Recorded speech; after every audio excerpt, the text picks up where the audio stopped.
Aquí inicia La Fosa Escéptica, un lugar para ejercitar la mente, con Alfonso Villalpando. El universo lo es todo. No existe nada más aparte del universo. En pocas palabras, solo existe el universo y la nada. Si bajo una hipotética situación pudieras salir del universo, pues estarías en la nada. Por supuesto, esto es sumamente especulativo. Entre otras razones, porque la nada no es un lugar, porque en la nada no existe espacio ni tiempo, y porque no se cuenta con una nada para saber qué es exactamente. Muchos científicos la denominan materia oscura. Otros con más humor aseguran que la nada solo puede encontrarse en la cabeza de los políticos. Algunos creen que la mejor palabra que se puede emplear para entender esto de la nada es el vacío. Pero como ya he dicho, el tema es muy borroso. Y más aún que algunos creyentes religiosos completamente ignorantes de este tema y algunos ateos emplean estos términos sin ninguna pena en cualquier discusión sobre religión. Es obvio que en otra hipotética situación, antes de la creación del universo solo había la nada. Aunque por supuesto, hay que subrayar que esto de decir antes de, es muy relativo porque se asume que el espacio-tiempo comenzó con el origen del universo. Hasta donde se puede saber, hay dos posibles explicaciones al origen del universo. Para algunos una más racional que la otra, la teoría del Big Bang y la teoría de la creación divina. Independientemente cuál sea la verdadera o la más razonable, en ambos casos se puede decir que antes de cualquiera de estas dos solo existía la nada. En el caso de la teoría del Big Bang hay un problema. ¿Cómo se originó esta explosión si solo había la nada? Los físicos teóricos dicen que el proceso se inició con un fenómeno llamado singularidad, el cual contiene en un espacio muy pequeño enormes cantidades de energía y masa acumulada. Esto por supuesto es bastante teórico, ya que las leyes de la física no tienen la misma aplicación en este caso. Pero la gran mayoría de los científicos modernos apoyan esta teoría o alguna similar. En el otro caso planteado, o sea, el de la creación divina, está involucrado un ente inteligente al cual se le denomina Dios. Y esto, como se podrá entender, se presta también a mucha especulación. Dios tiene una serie de características que lo hacen un ser muy peculiar. Pero de todas estas características que los religiosos le han adjudicado, hablaremos para efectos de este video de una de ellas, la omnipresencia. Es decir, que Dios está en todas partes, todo el tiempo. Para tener esta cualidad, los creyentes asumen que Dios es un ser invisible y por lo tanto inmaterial. Este precisamente es el problema. Aunque la premisa utilizada dice que Dios está en todas partes, se asume que está únicamente en el universo, ya que en la nada es imposible que esté, porque en la nada no hay nada. Esto es redundante.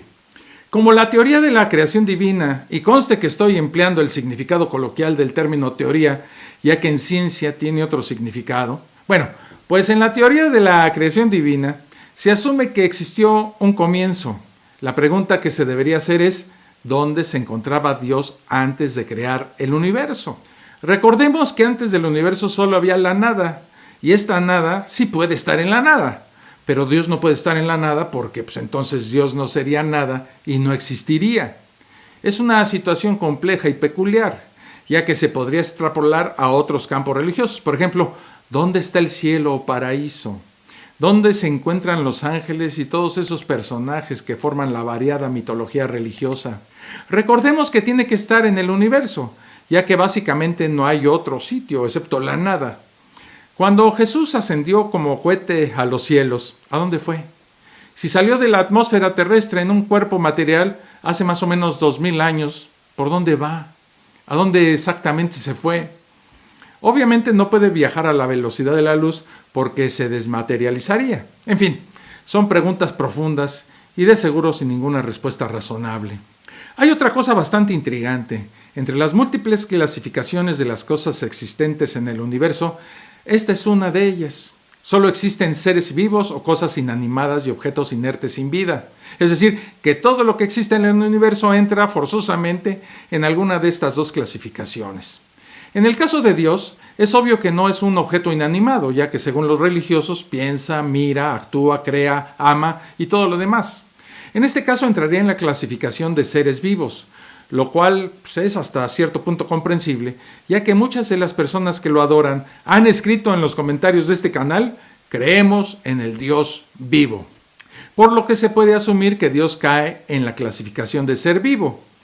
Pero lo curioso es que los seres vivos tienen unas características bastante sencillas y conocidas por todos. Los seres vivos, para explicarlo de forma sencilla, nacen, crecen, se reproducen y mueren. Aparte de otras características como la organización celular y el metabolismo orgánico.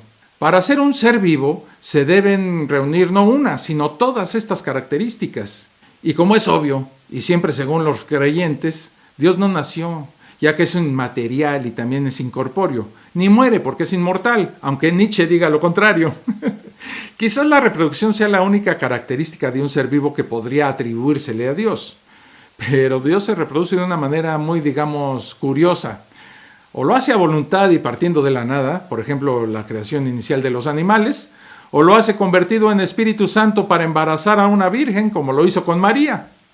Pero esto, como todos sabemos, se sale de las leyes de la ciencia, ya que para reproducirse se necesitan dos gametos diferentes, uno masculino y otro femenino, cosa que Dios no hizo, ya que Dios no tiene genes.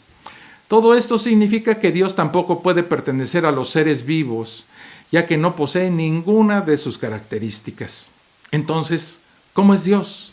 ¿Cómo se clasifica en el universo? Ante esto, la lógica indicaría que un ser que no puede ser clasificado de ninguna forma es en esencia un ser inexistente. Aunque se ha propuesto una tercera clasificación, que es la de los seres celestiales, en donde sí entrarían personajes como Dios, Satanás, ángeles y arcángeles, demonios, y ya entrados en gastos, duendes, hadas, gnomos, espíritus chocarreros, y todos esos seres fantásticos. Obviamente esta pseudoclasificación no es para nada científica, ni racional, ni seria, ya que estos seres no son de existencia probada, ni son medibles, y mucho menos cuantificables. Las conclusiones a las que se puede llegar en este caso son dos. Por un lado, la científica, que nos indica que Dios no existe, o solo existe en la mente de quienes creen en Él, y la religiosa, que afirma que los caminos de Dios son misteriosos y que la mente humana no puede comprender a Dios. Los invito a sacar sus propias conclusiones. Hasta aquí este video. Nos vemos en el próximo. Un abrazo. Esto fue La Fosa Escéptica, un lugar para ejercitar la mente, con Alfonso Villalpando.